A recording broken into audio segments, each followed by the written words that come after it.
नमस्कार दोस्तों, WB pharmacy YouTube channel पे आप सभी का फिर से स्वागत करते हैं। मेरा परिचय पवित्र विश्वास, ए रजिस्टर्ड फार्मासिस्ट। आज हम इस वीडियो में बात करेंगे पेम्फिगस वल्गरिस नाम का एक स्किन डिजीज़ है जो बहुत ही रेयर है, मानो कि 1000 लोगों में से एक आदमी का होता है। और ये जो डिजीज़ है, ये जो पेशेंट आप देख पा रहे हैं 52 ईयर्स का ओल्ड है और इनके मतलब सर से लेके पाँव तक पूरा बॉडी में ये डिजीज़ फैला हुआ है। और ये जो डिजीज़ हुआ है इनका 5-6 महीने से हुआ है और ये इन्होंने ना कोई दवाई ली है ना कोई ट्रीटमेंट किया है। और ये जब पेशेंट डॉक्टर साहब को दिखाएं तो डॉक्टर साहब इनको अच्छी तरह से डायग्नोसिस करके ये जो डिजीज़ हुआ है इनके लिए कुछ इंजेक्शन इमीडिएटली दिए हैं कंटिन्यू करने के लिए, कुछ दवाई दिए हैं खाने के लिए, और साथ ही साथ पूरा बॉडी में जैसे फैला हुआ है तो छोटा सा क्रीम देख के कोई फ़ायदा नहीं है तो लोशन दिए हैं। और साथ ही में इनको एडवाइस किया है कि पूरा बॉडी को अच्छी तरह से क्लीन करके हमेशा वॉश करके दवाई लेना है। तो दोस्तों, सब दवाई का बारे में डिटेल्स हमने इस वीडियो में बताए हैं। अगर आप चैनल पे न्यू है तो चैनल को ज़रूर सब्सक्राइब कीजिए और पूरा वीडियो अंत तक ज़रूर देखें। दोस्तों, पहला जो दवाई है डॉक्टर साहब ने एक इंजेक्शन दिया है जो डेक्सोना या फिर डेक्डन नाम का आता है। डेक्सोना जो इंजेक्शन है ये जाइडस कैडिला कंपनी का आता है और डेक्डन 8 mg का ये ओखट लिमिटेड कंपनी का आता है। दोनों का कंपोजिशन सेम ही है। ये जो इंजेक्शन दिया है एक वायल इंट्रामस्कुलर डेली मॉर्निंग देना है कंटिन्यू 4 डेज, उसके बाद ऑल्टरनेट डे करके बाकी 4 इंजेक्शन देना है। ये दोनों इंजेक्शन का जो कॉम्बिनेशन है मतलब कॉम्पोजिशन जो है वो डेक्सामेथासोन है 8 mg का। ये इंजेक्शन जो है एक स्टेरॉइड टाइप का ड्रग है, ये दिया जाता है कई तरह का डिजीज़ के लिए, लेकिन यहाँ पे जो दिया गया जो पूरा बॉडी पे जो स्किन का डिजीज़ हुआ है जिसके कारण स्वेलिंग होगा, रेडनेस होगा या फिर पेन होगा, इसको ट्रीट करने के लिए दिया जाता है। ये इंजेक्शन देने के कारण बॉडी में जो इन्फ्लामेशन होता है वो काफ़ी कम हो जाता है, क्योंकि ये एक केमिकल मैसेंजर जो रिलीज़ होता है जिसके कारण दर्द होता है उसको रिड्यूस कर देता है। याद रखिएगा जो इंजेक्शन का डोज दिया है वो हर एक पेशेंट का अलग अलग का होता है। जैसे कि इनका बहुत ज़्यादा हुआ है इसलिए कंटिन्यू 4 डेज करने के लिए बताया गया है और बाकी 4 जो इंजेक्शन है वो ऑल्टरनेट डे करके दिया गया है। उसके बाद दोस्तों डॉक्टर साहब ने एक टैबलेट दिया है पेन40 नाम का जो एल्केम लिमिटेड कंपनी का है। ये जो दवाई है डोज दिया गया एक tablet ODAC continue 5 days. ODAC का मतलब अब क्या है? OD का मतलब है ओमनी टाइप, मतलब दिन में एक ही बार। AC मतलब एंटीसाइबस, खाने से पहले सुबह एक लेना है, एक गोली करके। इनका जो कंपोजिशन है ये दवाई का पेंटोप्राजोल 40 mg का है। इसका यूज़ जो है ये क्या करता है, स्टोमक पे अगर excess amount of acid secret होता है तो उसको रिड्यूस कर देता है। ये काम कैसे करता है? ये प्रोटॉन पंप इनहिबिटर का काम करता है। पेंटोप्राजोल एक प्रोटॉन पंप इनहिबिटर है। उसके बाद दोस्तों डॉक्टर साहब ने एक दवाई दिया है सेफोक्लॉक्स 200 mg का टैबलेट जो खंडलवाल लैबोरेटरीज लिमिटेड कंपनी का है।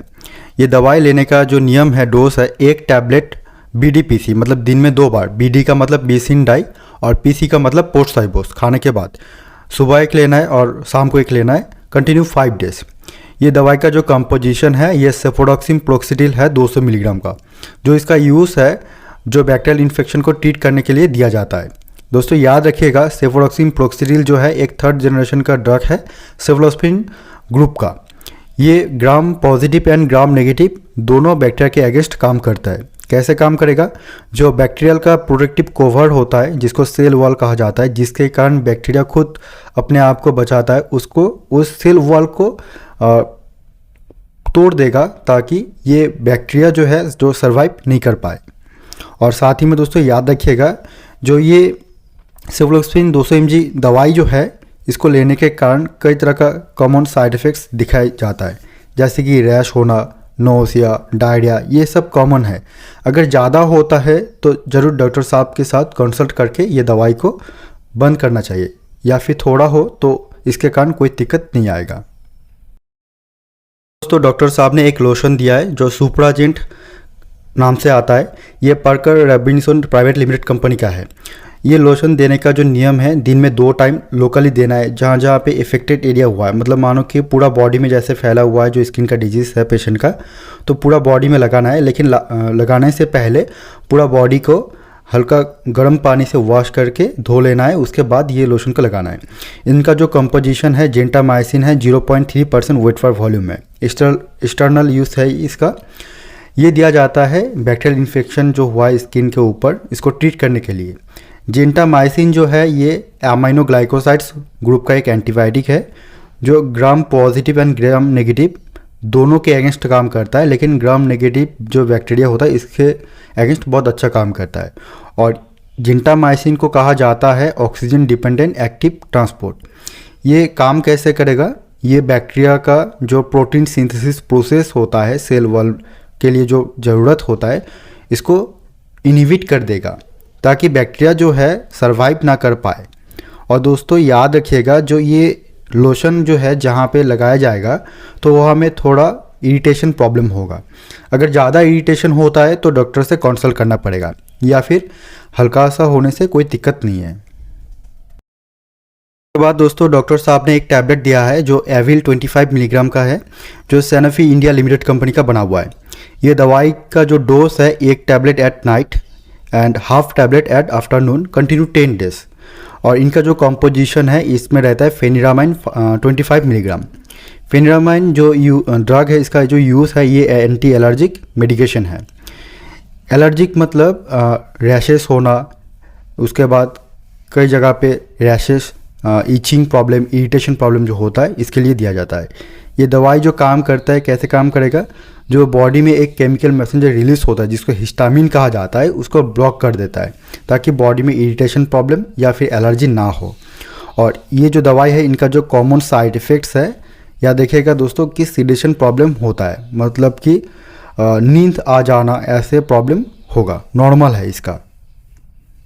उसके बाद दोस्तों डॉक्टर साहब ने पेशेंट का बॉडी दर्द कम करने के लिए एक दवाई दिया है, टैबलेट फ्लेक्सन नाम का आता है जो एरिस्टो फार्मास्यूटिकल प्राइवेट लिमिटेड का बना हुआ है। इनका जो डोज है ये दवाई का 1 टैबलेट BDPC दिन में 2 टाइम खाने के बाद लेना है, या फिर SOS ज़रूरत पड़ने पर। SOS का मतलब हो गया साइओपासिड। ये दवाई का जो कंपोजिशन होता है आइबुप्रोफेन रहता है 400 मिलीग्राम और इसमें पैरासीटामोल रहता है 325 मिलीग्राम। दोनों कॉम्बिनेशन मिलके दर्द कम करता है, उसके साथ ही साथ फीवर को भी कम करता है। और दोस्तों याद रखिएगा जो इसमें जो कंपोजिशन रहता है आइबुप्रोफेन ये एक non steroidal anti inflammatory drugs है जो केमिकल मैसेंजर के कारण बॉडी में फीवर आता है, फिर दर्द होता है, इन्फ्लेमेशन होता है, इसको कम करेगा। और जो पैरासीटामोल रहता है इसको कहा जाता है एनाल्जेसिक एंड एंटीबायोटिक ड्रग, मतलब बॉडी एनाल्जेसिक का मतलब हो गया दर्द को कम करेगा और एंटीबायोटिक का मतलब हो गया बुखार को कम करेगा। और ये दवाई का एक कॉमन साइड इफ़ेक्ट्स रहता है जैसे कि हार्ट बर्न होना, इनडाइजेशन का प्रॉब्लम, नोसिया, स्टोमक पेन, ये सब कॉमन साइड इफेक्ट्स होते हैं। इसीलिए डॉक्टर साहब हमेशा कहते हैं कि दर्द के गोली के साथ एक एंटासिड या फिर प्रोटॉन पंप इनहिबिटर जैसे कि पेंटोप्राजोल हमने बता दिए, या फिर H2 रिसेप्टर ब्लॉकर जो रहता है रैनिटिडिन प्रिपरेशन का दवाई लेना बहुत ज़रूरी है। उसके बाद दोस्तों डॉक्टर साहब ने एक सिरप दिया है पॉटक्लर ओरल सॉल्यूशन जो वाल्टर बुशनेल कंपनी का बना हुआ है। ये जो दवाई है इसका जो डोज है 10 ml करके BDPC दिन में 2 बार लेना है या फिर ट्विस डेली कंटिन्यू 10 डेज। और ये दवाई जो ले रहा है 10 ml ड्रग जो सोल्यूशन है इसको डाइल्यूट करना होगा 1 ग्लास वाटर में, उसके बाद लेना है। इनका जो कंपोजिशन रहता है इस दवाई का ये ईच 15 ml कंटेंट्स कितना रहता है, पोटाशियम क्लोराइड रहता है 1.5 ग्राम, साथ ही में इसमें फ्लेवर बेस का सॉर्बिटल रहता है। ये दवाई दिया जाता है पोटाशियम लेवल को अगर लो रहता है पोटाशियम लेवल उसको ट्रीट करने के लिए फिर दिया जाता है। जो पोटाशियम है ये बॉडी के लिए बहुत ही ज़रूरी है, इसलिए पोटाशियम डॉक्टर साहब ने मेंशन कर दिए हैं। तो दोस्तों आप देख सकते हैं कि आफ्टर 4 डेज पेशेंट का रिकवर बहुत अच्छा हुआ है, ट्रीटमेंट अच्छे से चल रहा है। तो ऐसे वीडियो पाने के लिए जरूर चैनल को सब्सक्राइब कीजिए और वीडियो को लाइक कीजिए।